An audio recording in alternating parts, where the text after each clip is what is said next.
ground type attack. So I love to see it make a resurgence on a Pokemon I didn't necessarily expect it to be on. Yeah, definitely. And I think for this particular matchup, probably something that Luca's really thankful that that was the decision he made because of how beneficial, if he does decide to go with that Iron Hands, it's going to be. It's finally time, guys. All good things worth waiting for. Time to hop into our first top 8 match here in Honolulu. Dondozo out the bat is going to be hitting the field. Iron Hands on the opposing end. Both trainers bringing the restricted. It's going to be Miraidon v Miraidon. Yeah, this is a tricky board position straight off the bat for Luca, especially. I mean, he's got access to that fake out. It could go onto the Dondozo. That's an easy slot to stop moving this next turn to get that flinch. But the Miraidon becomes a bit of an issue because do you fire an attack if you're expecting the Tatsugiri to come in just into the Dondozo? If you do that, you're kind of leaving the Miraidon potentially open on the field to launch back with a Draco Meteor of its own. And if you're Luca, you don't have that Assault Vest. You don't have that immediate kind of buffer to take that damage, even though the Chenyue Miraidon isn't boosted by the Choice Specs. It's still going to be hitting super effective damage. Do we see a Terrestrialization to get around that from Luca, where you go for that Fairy Terrestrialization early on, commit to that? If you do that, then the Earthquake becomes a little bit more problematic later on, but looks like we are seeing. All right, hold on, folks. We're going to wait a little bit. Like I said, all good things worth waiting for. We're going to take another second because we're excited for this one to be a cooker as we figure out what's going on for this stage here. We got to make sure everything is in order, right? We're just going to take a few moments to get this resolved. I've also just heard as well that Luca's so here we go. We'll get back into it. I think there's just some technical difficulties there. We'll get the breaking news as soon as we have it. Do not worry, We're kind of folks. waiting with you to hear what's happened, what's going on. But yeah, we'll be back into the match soon. I guess it gives us a bit more time to kind of debate. And now we know. Drama. Yeah, because we now know what these players are kind of leading with, right? Yeah. Like Luca is obviously confident the Iron Hands is going to be a really good play into this matchup, given that initial fake out. It's going to give potentially an option to Terrestrialize, but then there is that mind game between the two Miraidons leading, right? And I think Chenyue did really well in that situation to throw his Miraidon onto the field next to that Dondozo, because it does leave the question, right? If you go for an attack into that slot and the Tatsugiri comes in, the command ability activates, goes into its mate Dondozo's mouth and gets the Omni Boost, you're wasting an attack and you're kind of stuck out on the field against this boosted Dondozo the next turn. Yes, you can slow it down for one turn. Yeah. But the thing is, not attacking into it like we mentioned there, and the Miraidon being left alone is the most dangerous thing. So you feel like you have to be a bit cautious here. You have to cover bases. And I don't think you can leave the Dondozo in a position where you don't fake it out either. I mean, you can, but it's tough because it's tough. Yeah, because if you want to fake out the Dondozo and then all of a sudden the Miraidon does go on the offensive, that is a Dondozo, that is a Miraidon you definitely don't want to be staring down unless you want to commit your own Terrestrialization from the get-go. And even then, something like a powerful switch. So that could be tough. Yeah, and I think the other thing to talk about as well there is if you don't fake out into the Dondozo, it does have the order up attack, which could, if you don't Terrestrialize on Luca's side of the field, do super effective damage, which is really, again, an easy way to deal with the Miraidon if you don't click the right options at that point in the game. And I think it shows, although Chenyue has obviously some limitations with what he can do with the choice items that he's picked throughout the team, I think he really picked a really perfect lead here to go into Luca, to give him so many questions, so many things to decide upon. And, you know, you get those decisions wrong and a game can kind of slip away from you very, very quickly.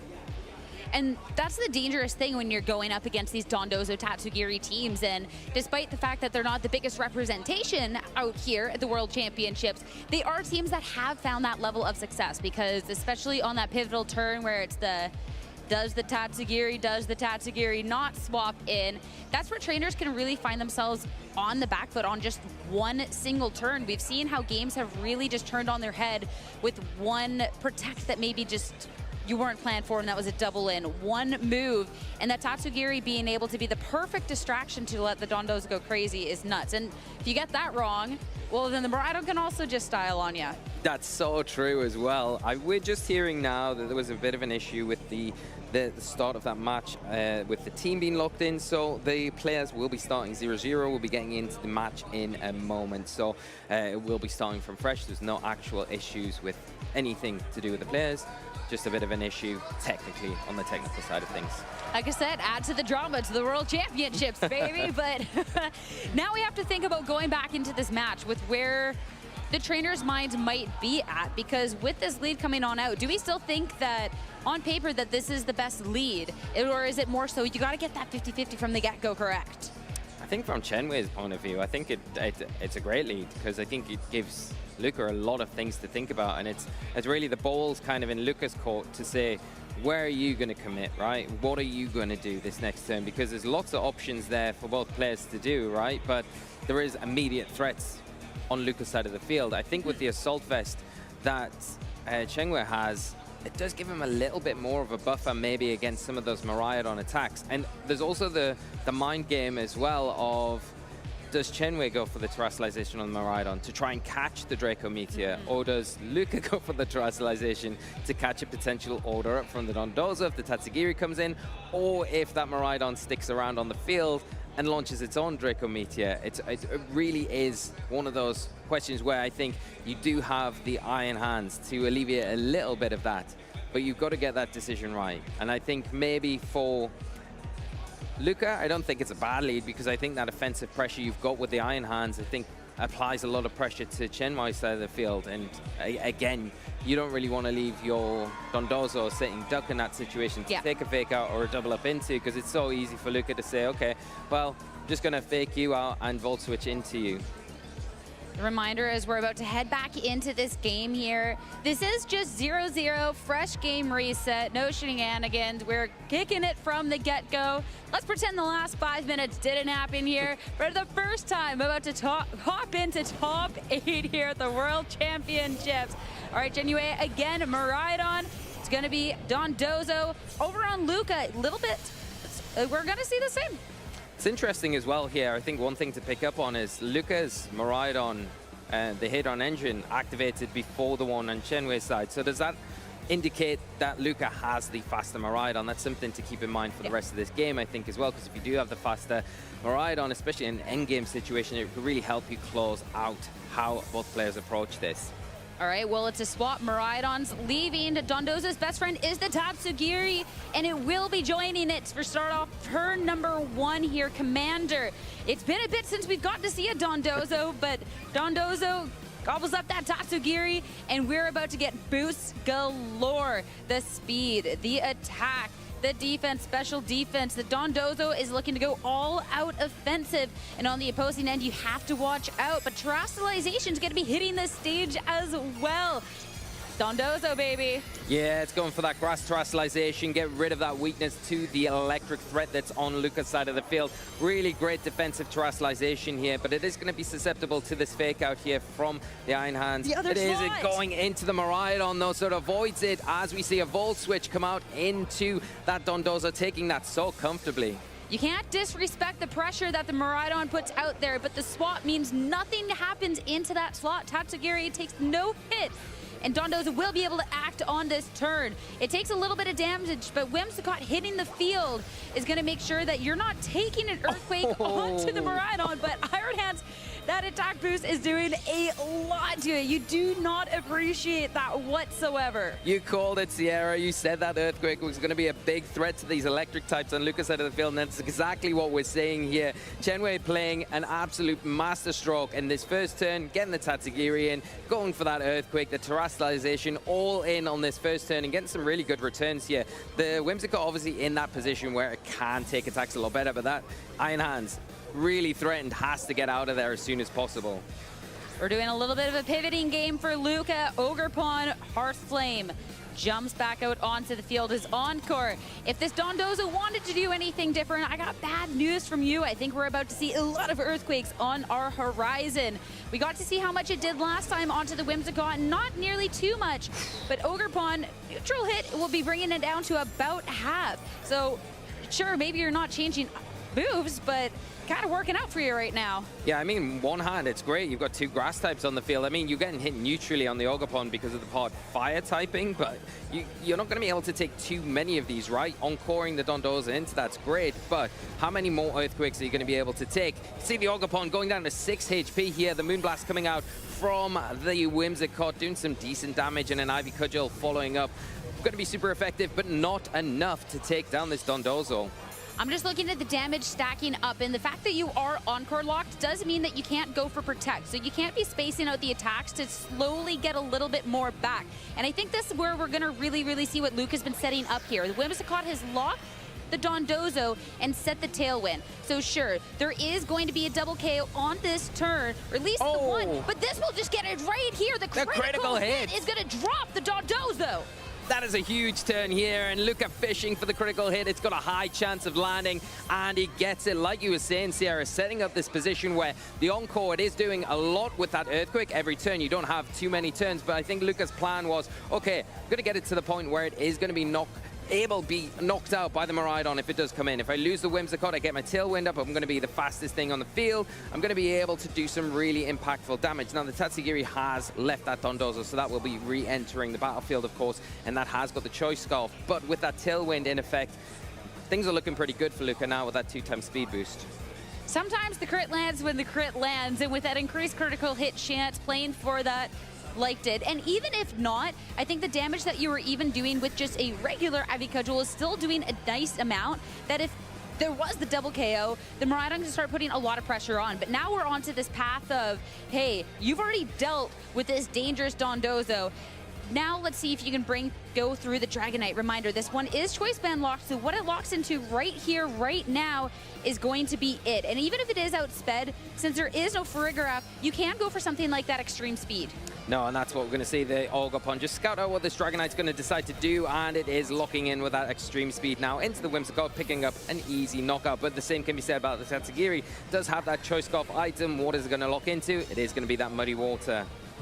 Good way to get a little bit of damage here, or at least try to in these upcoming terms, since again, choice locked. That was a choice, and you're locked with it. Miraidon joining the field will be taking hit well. You could also be fishing for those accuracy drops if you get the opportunity to fire off another move. This Miraidon, well, it's got the choice specs itself, and it has the help of the Tailwind. So going on to this turn, I think we'll finally really get to see the power that this Terra Fairy Dazzling Gleam can do to the two Dragon types across the field. Yeah, it's going to be a strong attack. You got to realize, though, that the Dragonite does have that multi-scale ability. So as long as its health is at full, it is going to take a little bit less damage from this initial Dazzling Gleam. But will the Tatsugiri be able to take it? Probably not. I think with that Choice Specs item, you know, the Hadron Engine active, you're going to have the Terrestrialization boosting it even further. So Tatsugiri looks like it might be at the end of this game, but the Dragonite still has access to that extreme speed, of course,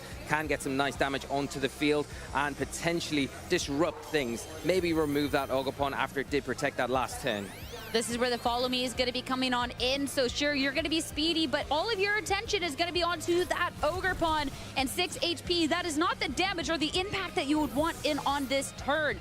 Now we'll get to see that Miraidon freshly Terra Fairy fire off this Dazzling Gleam. The multi-scale for the Dragonite, but the Tatsugiri, without any of that help, is going to be a clean one-hit KO, and the Dragonite took a lot of damage as well. Yeah, and the nice thing here is now you've got this Iron Hands to bring in if you're Luca. You've got that active fake out. The Dragonite isn't in focus. It doesn't have the resistance to that flinch possibility, so you can stop that extreme speed this next turn. And the Miraidon on Chenyue's side of the field cannot terrestrialize into that fairy type, so it is going to be susceptible to those Dazzling Gleams that Luca has locked into. Looking like it's going to be a bit of an uphill struggle now for Chenyue to get any foothold back into this match. Although you've got to say, the Electro Drift is still there. The Electric Train is still active on the field for Chenyue. So these Electro Drifts are going to be hitting pretty hard into Luca's own Miraidon. If we get to that point. We don't. I think we get to see the writing on the wall as we are going to be clicking that forfeit button and sending it into a game 2. What a great answer Luca had. I mean, you can look back and say critical hit. Thing is, it's an increased crit chance, and even without that, setting up that Tailwind, that would have been a lot of damage that this Miraidon was still going to be able to do into the Dondozo. You had the choice specs that you could just fire off a Draco Meteor into. You encore lock it, so you could have just been fine. So even though it made it a smidge easier with that critical hit, I think there was still a really, really good way of making sure that you had damaged the Dondozo enough to that point that you could still handle it. Yeah, I think that's completely the right thing. I think without the critical hit, the Miraidon just comes onto the field, uses Dazzling Gleam the next turn, the Tailwind's still up, and you take it down because it's so close to being knocked out. It's going to be encore locked. Unless the encore did end that next turn, of course, and that throws another spanner into the works. But I think that the main thing here is you're using a move that has a high critical hit chance. You're using it enough times, you're going to land it, and fortunately for Luca, got it at the right time. And even without the critical hit, it, like you said, it dealt a significant amount of damage. So yeah, the Miraidon would able to push on forward. And when we got to this later parts of the game, that Tatsugiri that has that Choice Scarf, since that Tailwind 1 set, this is a Tatsugiri that in other situations could be really quite scary, whether it's going for that speed control or even just these muddy waters. And it never even got this opportunity. That Terra Fairy, Dazzling Gleam, in off huge. And the Dragonite, even though it took that initial hit because of the multi-scale, well, then where do you go from there when all of a sudden you have an ability that allows you to get faked out and you can't really do too much? No, and that's the problem. I think both that Assault Vest and the Choice Band on the Dragonite there, I think you kind of both your Pokemon, if you're Chenyue, are kind of setting targets at that point where the fake out could go into either and you could disrupt, because the extreme speed from that range probably isn't picking up the Miraidon. It might be enough to get the Iron Hands, but is that really the Pokemon that you want to remove? I mean, yeah, at that point, if you're not having the Terastallization on it, we missed that opportunity. Couldn't do too much. So heading into now game 2. Have to see where Chenyue wants to be swapping this one up, and it ain't going to be with the lead as Dondozo makes appearance yet again. Of course, this is where the mind games come in. Both players leading exactly the same. Do we see that fake out into the Miraidon slot this time from Luca into Chenyue's Miraidon to prevent that? Or do we see that switch once again from Chenyue to get that Dondozo set up, commit to that Terastallization early on, and then a similar sort of play kind of play out from there? Or do we see maybe Chenyue take advantage of the potential threat of the fake out and keep that Miraidon on the field? I mean, we talk about when you're up a game that you could be making these risks, but this is the opportunity while down that you could be making a huge play on this turn. If you think that, hey, my Dondozo got to do a lot of damage last time around, they might not expect that, you could then try and fire off with this Miraidon. Dondozo, that is the protect, and the Iron Hands targeting into it, it's gonna do nothing. Chenyue will have an opportunity to attack with the Miraidon, but maybe not. The Draco Meteor into the slot. No Terastallization means a one-hit KO to be kicking it off. That is a massive turn here from Luca, and just like you called it, taking the opportunity where that fake out was going into the Dondozo here and trying to fish for some utility out of the Miraidon and Chenyue's side of the field, but Luca saying no. We identified earlier in game 1 that Luca's Miraidon outsped, got that Hadron engine active before when it happened this time again. So Luca identifying that, taking full advantage, removing that big threat from the field. You can see the look on Chenyue's face. Losing your restricted right away is so disastrous, especially too when you do have that Terra Fairy. That is something that could have been clicked to resist. Maybe wanting to save it for the Dondozo, but now you're down a restricted, you're down a Pokemon, and you have a lot of momentum to be making it up. Tatsugiri swaps in, Commander, Dondozo gets those boosts yet again, and really has to put them to good use. Yeah, and you know, if you chose what Luca locked into the Dondozo this turn, ignoring the Dragonite, which did switch out for that Tatsugiri. The Dondozo is going to be a lot more potent now with that boost from the Tatsugiri, but no Terastallization here. The Draco Meteor coming out, doing huge damage once again, boosted by that Choice Specs item. Wow, it's -2, -4 now, and it did not look like it'll take a lot of damage in return. But that's damage that you will gladly take, because this double-up low kick coming out from the Iron Hands is deleting this big, bad Dondozo. 2 turns into the match. Chenyue down to final 2 Pokemon. This is absolutely outrageous here from Luca, just not holding any stops back. Really taking full advantage of everything that happened in that game 1, flipping it on its head, reading Chenyue, and really limiting those options now with just the Dragonite and that Tatsugiri. One thing you would say that Chenyue does have at their disposal is the Terastallization that they could still take advantage of, but Luca has the Pokemon advantage. 4 Pokemon to 2, it's going to be a hard uphill struggle. This has to be the best Terastallization of your life, and not spent in this moment. Extreme speed, the lock-in for the for the Dragonite as Muddy Water is finally going to claim the first KO and get a critical hit onto the Whimsicott, just slowly chipping away. And this is going to be the 2 moves we'll see for the rest of the match. And with the Whimsicott hitting the field, it will be able to set up Tailwind over onto this next turn. So any speed advantage we were looking at with that Tatsugiri is all of a sudden going to be gone. Yeah, this gets a little bit tricky though, because now if you are Luca, you've got the Tailwind, yeah, but do you have the firepower to take down the Tatsugiri that's now locked into the Muddy Water, and then obviously the Dragonite as well that can kind of ignore the Tailwind advantage here, because you can just pick things off. You can pick the Whimsicott off if you want this turn. You can get around that Moonblast threat. So Chenyue not in the worst spot here, where I think when you look at the options left on Luca's side of the field, I think losing the Miraidon was probably not the thing that he wanted to do, but it was in range of that Dragonite when it's locked into that extreme speed anyway. It's whether we get to see where this Dragonite targets if you want to try and take down the Whimsicott onto this turn. As Terastallization, Ogerpon looking to output the most damage it can do and bring out that Hearthflame Mask. +1 to the attack we'll see on this turn thanks to that in-body aspect. Of course, it's going to be moving a little bit later on because the extreme speed coming out first is going to make sure the Whimsicott doesn't get the opportunity to speed things up. And we still have to get through a turn of this Muddy Water. It's all about the connects. That's what we're going to be eyeing up, and it will. We drop the grass typing. We're taking a lot of damage, but Woodhammer comes on out. And it is enough to pick up the Tatsugiri, a 1-hit KO, but I think the recoil will probably be enough to take down this Ogerpon. So it is going to be, yes, it looks like that is it. Iron Hands up against this Dragonite from Chenyue's side of the field. Have we found a window of opportunity after this disastrous first turn to bring this into a Game 3? 1 Pokemon apiece and Iron Hands down to less than half its health.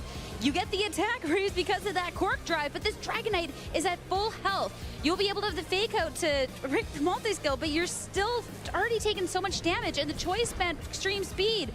I don't think you can take this down. We might be going to a Game 3. I think it looks like that's exactly where we are going. The electric terrain disappearing, that Cork Drive boost disappearing. The Iron Hands looking not in the best of positions. Has broke that multi-scale, but can it take an extreme speed? It can! Can it knock out with the Wild Charge? It's going to be very close. And Dragonite able to take that pretty comfortably.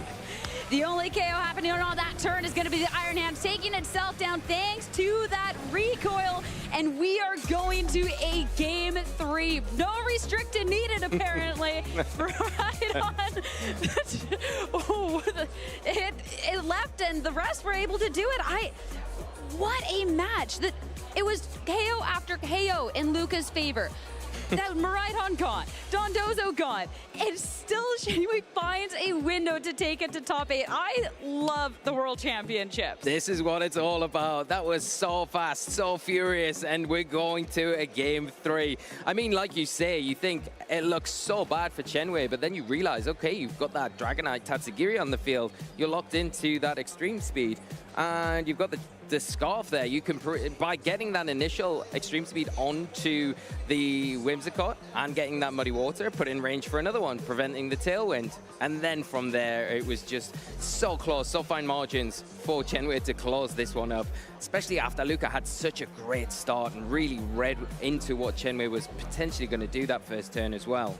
This is about to be the nastiest read that you have to be making in the game, the turn 1 of this Game 3, because now you know, for Chenyue, you now know that, hey, this Miraidon's not scared of going for this Draco Meteor. Do I Terastallize? But Luca, you don't want to be then Draco Meteoring into it, so then what do you do instead? Do you fake out and hit to the other slot? Because all of a sudden, you could be on the wrong end of things. This is about to be crazy. This is going to be one of the best matches so far this weekend, and it all comes down to this Game 3, who will be progressing our first top 4 here at the 2024 World Championships. Oh, it all comes down to this. 2 very, very worthy trainers. Such an insane set that we've had so far. And hopping into this, I cannot wait to see how this has been going to be shaking up. Let's head into this game. We're not going to be wasting any time here. Ooh, we're kicking it with the same leads. We're not switching anywhere. We are going to see maybe a little bit of an iteration from Luca here coming out, but the Dondozo, there's a threat that we've said it time and time again. Does the Tatsugiri come in? Do you leave your Miraidon out on the field to try and take advantage of the threat of that Tatsugiri, catch Luca off that way, or do you just go down the straightforward route with that fake out? This might be the call of the weekend. What do these trainers do on the first turn? And terrestrialization from the Iron Hands is going to be the first. Terra Bug. Make sure you're not taking too much damage from that Earthquake, and I think that's a little spoiler of what to come, but you're not taking any damage. Protect yet again. Is the Miraidon from Chenyue going to be on the wrong end of things? The fake out means it's not going to be attacking. Now the Draco Meteor instead target into the Dondozo. Chenyue gets to keep. They're restricted. That's a really big protect there, because the Dondozo, otherwise, with that Miraidon staying out onto the field, a really nice play to be able to just protect it. And then you've got this nice turn where you know what that Miraidon and Luca side of the field's locked into, so you can play around it slightly better that way. You know as well that this Iron Hands is now a bug type, so the Earthquake is also not going to be as effective. So do you lock in with something else, or do you forego the Dondozo until later on in this match, maybe bringing in that Dragonite if it is something in the back? There's always a risk, though, that you do that and you fall into that Draco Meteor path, which Luca has already identified as the way that he wants to go with his Miraidon. That's going to be the issue, but it's going to be a Miraidon that swaps out as the Dondozo most likely wanting to go on to the offensive this turned around. Last time it was at the Protect. This time around, Tatsugiri for yet again that Commander. We see the animation 3 times around, and you all should be real familiar. There is some boost galore. Looking to make sure the damage you do on this turn is doing the most. Yes, we did get to see the Terra Bug from the Iron Hands, but you can still pressure a lot of damage into this Miraidon since the terrestrialization has been spent, and you know that it's not going to be a Volt Switch, but that is still so much damage coming on out. It'll be the Order Up instead, and with no terrestrialization, the attack boost, it does a lot, but not enough for that KO, and I think the Dondozo is about to go down. Wild Charge, but instead, into the other slot. Oh, he's picked into the wrong slot. The Dondozo gets to have another turn here. The Draco Meteor doing some big damage. I'm surprised that the Miraidon was able to survive that Order Up. Super effective into Luca's side of the field. Oh, if they only had went for the Miraidon, but no, really well played from Chenyue, taking advantage and not committing to the terrestrialization either, as we just see a protect from that Dondozo. With the Protect and the amount of damage coming out from the Draco Meteor, you are -2 despite that choice specs. Wondering if you're trying to get ahead of this Tatsugiri jumping on out and trying to get this damage on in with how it's staggered out. This Wild Charge is going to be the click yet again. We're going to get a little bit of lefties recovery, and that's what I'm going to be keeping an eye out for. We saw how much damage that last Draco Meteor did. I still think it could pick up the KO, but it could be close. And you are also eyeing up that potential of a miss. And see, we're seeing the purposeful target here. With that unaware ability, though, ignoring those drops, that's why the Draco Meteor will continue to do that damage onto the Dondozo. So even though it has taken that -2, not affecting the Dondozo so much, but removing it here allows this Iron Hands now to pick up the big damage onto that Tatsugiri and giving Luca a huge lead in this game 3. We never wanted the Dondozo to go down a couple turns prior. We wanted to wait for this moment, so the double KO on Luca's end to put him so far ahead in this match.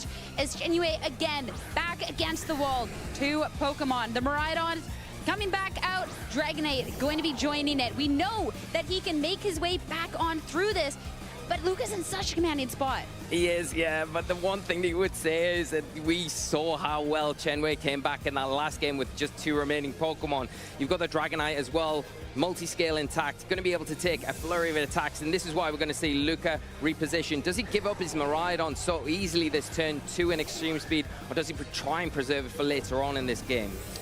Oh, looks like it's sticking around at least this first go-around.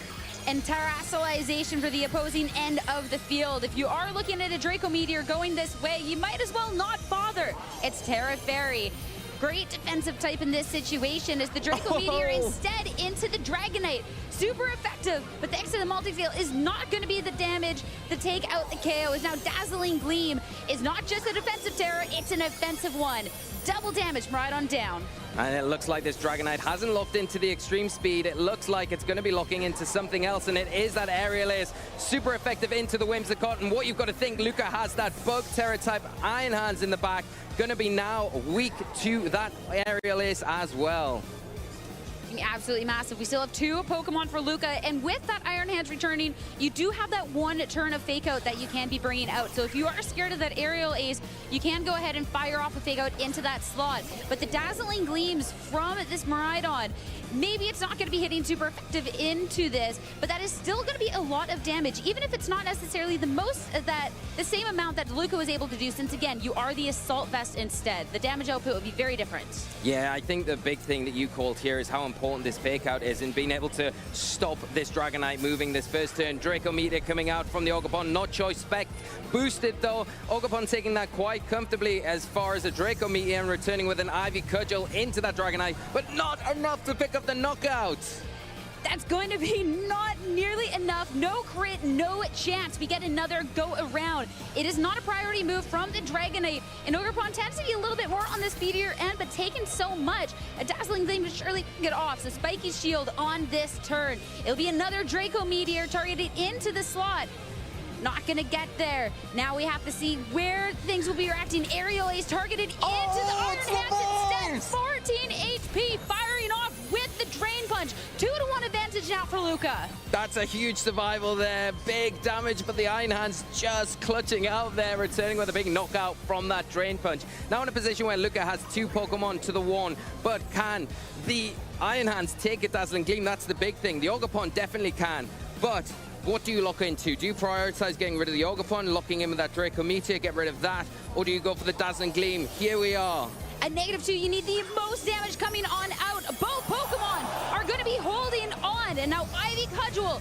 This is going to be the damage. Gets it down real low. It is going to be follow-up. Drain Punch. We get one more go-around to determine this match. Now, we've seen the damage from that Dazzling Gleam. It's not going to be enough to pick up either of these targets, and then you lock into the problem of which one do you pick?